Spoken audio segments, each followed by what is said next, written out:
Bien, bonjour à toutes et à tous, je me présente, je m'appelle Alexandre et aujourd'hui je vais vous faire une petite vidéo pour vous parler du régulateur thermostatique de marque Dixel de référence XR10CX.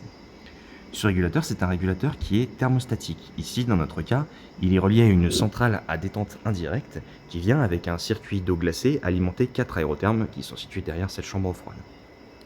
Ce régulateur thermostatique, donc ici, est relié à une sonde sur notre circuit d'eau glacée qui est ici. Cette sonde, elle envoie une information du coup à notre régulateur qui, en fonction de la température de consigne, va venir couper électriquement nos compresseurs. Donc ça, c'est sur le petit point de fonctionnement de notre installation ici. Pour ce qui est du réglage, alors on va retrouver plusieurs boutons qui sont ici, évidemment le démarrage, l'allumage, mais celui qui nous intéresse, c'est ce bouton notamment.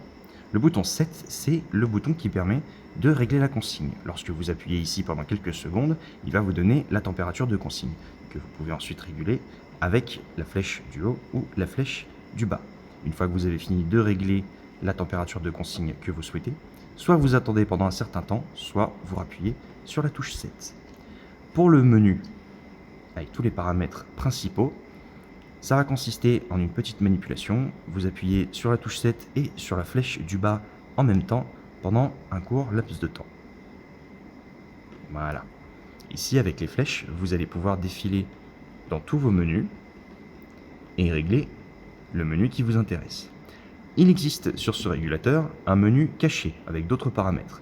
Lorsque vous vous situez dans ce menu-là, vous refaites la même manipulation avec la touche 7 et la flèche du bas. On va le refaire ensemble. D'abord, je vous montre comment est-ce qu'on quitte ce menu. Soit vous attendez, comme là ici, soit on va reprendre ce menu. Voilà, nous voilà à nouveau dedans. Soit vous appuyez sur la touche 7 et la flèche du haut en même temps. Voilà, et vous revoilà sur la température actuelle relevée par la sonde. Pour le menu caché, donc je disais, on retourne dans notre menu une troisième fois, parce qu'après tout, pourquoi pas. Voilà, vous avez le petit symbole, ici degrés Celsius, mais il est possible de le régler en degrés Fahrenheit si vous le souhaitez.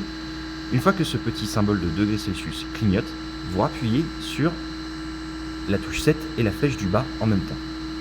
Ça prend un petit peu plus de temps, mais on va y arriver. Voilà. Et là, vous avez tous les paramètres en plus du menu caché. Pour régler un paramètre, que ce soit dans le menu ou le menu caché, vous sélectionnez le paramètre de votre choix et vous appuyez sur 7. Ici, vous allez avoir le choix, du coup, dans les différents paramètres, soit prédéfinis, d'accord, soit alors vous aurez une valeur à rentrer. Pour quitter ce menu, ou valider la valeur, vous appuyez sur 7, vous validez la valeur, et vous revenez ici dans notre menu caché. Si vous avez fini, vous pouvez à nouveau appuyer sur la flèche du haut et le bouton 7. Nous revoilà au menu principal avec la température relevée par la sonde actuellement.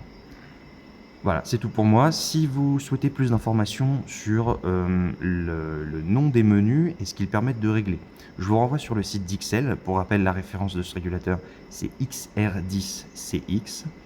Il y a un listing de tous les paramètres à régler et de à quoi ils correspondent. Donc je vous renvoie là-dessus, c'est assez simple à trouver. Vous allez taper la référence sur internet et vous allez tomber sur le site d'Ixel et vous trouverez facilement la notice. Voilà, merci beaucoup d'avoir suivi et puis bonne continuation.